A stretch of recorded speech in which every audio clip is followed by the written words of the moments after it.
How to disable notifications in Google Chrome. Hello and welcome back to DigiLive Trends.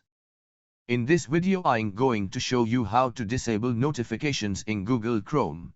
Notifications you are receiving in Chrome. So some websites abuse notifications and they can be very annoying in Chrome, and it's really easy to turn them off. So let's get started. On your system, open Google Chrome browser. And on the top right corner of the screen, click on three dots. From the menu, click on Settings. On the left panel, click on Privacy and Security tab. Now scroll down and click on Site Settings. Again scroll down and click on Notifications. In Default Behavior, make sure Don't Allow Sites to Send Notifications option is checked. Then your notifications will disable.